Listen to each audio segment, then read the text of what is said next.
ભરૂચ શહેરના જૂના વિસ્તારમાં 2 કરોડથી વધુ વિકાસના કામોનું ખાતમુહૂર્ત ધારાસભ્ય રમેશ મિસ્ત્રીના હસ્તે કરાયું હતું।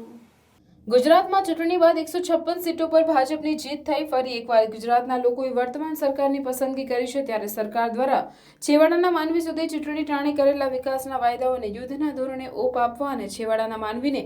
માળખાકીય સુવિધા સહિત સરકારની વિવિધ યોજનાઓને પહોંચાડવાનો પ્રયાસ કરવામાં આવી રહ્યા છે, જેના ભાગરૂપે વિવિધ યોજનાઓ અને વિકાસના કાર્યોની શરૂઆત ચૂંટાયેલા જનપ્રતિનિધિઓના હસ્તે કરવામાં આવી રહી હોય। આચારસંહિતા લાગવાના પૂર્વ દિને જૂના ભરૂચ શહેરના વોર્ડ નંબર 7, 9 અને 11માં વિવિધ વિસ્તારોમાં વિકાસના કામોનું ધારાસભ્યની નગરપાલિકાના ગ્રાન્ટના 2 કરોડના ખર્ચે રોડ, રસ્તા, પેવર બ્લોક, ગટર લાઇન સહિતના વિકાસ કામોનું ધારાસભ્ય રમેશભાઈ મિસ્ત્રી દ્વારા ખાતમુહૂર્ત કરવામાં આવ્યા હતા। તદુપરાંત શહેરી વિસ્તારમાં આવનાર સમયમાં 1.34 કરોડના બાકી રહેલા કામોની ટેન્ડરિંગ પ્રક્રિયા પૂરી થતાં તાત્કાલિક શરૂ કરી દેવામાં આવનાર છે। ઉલ્લેખનીય છે કે ભરૂચ શહેરના જૂના વિસ્તારોમાં આવેલી ખુલ્લી કાંસોની સફાઈ કામગીરી સાથે બોક્સ ગટરની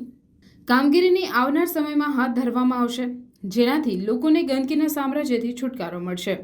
આ પ્રસંગે નગરપાલિકા પ્રમુખ વિભૂતિબા યાદવ, કારોબારી અધ્યક્ષ હેમેન્દ્ર પ્રજાપતિ, નગરપાલિકાના વોર્ડ નંબર 7, 9 અને 11ના વોર્ડના ચૂંટાયેલા સભ્યો સહિત આગેવાનો ઉપસ્થિત રહ્યા હતા। આ વિસ્તાર જૂનું શહેર હોવાના કારણે કેટલીક જગ્યાએ સીડીઓ બનાવવાનું કામ છે। કુલ મળીને લોકોને ઉપયોગી થાય એ પ્રકારના નાના મોટા કામો જે તમારા બધા લોકોના જ રજૂઆતના કારણે આ વોર્ડના સભ્યોના માધ્યમથી નગરપાલિકા પાસે જે આવ્યા છે એ જ બધા કામો આપણે અહીંયા ભેગા મળીને ખાતમુહૂર્ત કરવાના છે। છેલ્લા લગભગ 10-15 દિવસથી ભરૂચ શહેરના બધા જ વોર્ડમાં આ પ્રકારે દરેક વોર્ડને લગભગ 1.5 કરોડ રૂપિયાના કામો મળી જાય એ પ્રકારનું આયોજન કરીને રાજ્ય સરકારની મદદથી નગરપાલિકાએ આખા શહેરમાં આગામી થોડા દિવસમાં લોકસભાની ચૂંટણી માટેનું મતદાન યોજાવાનું હોય,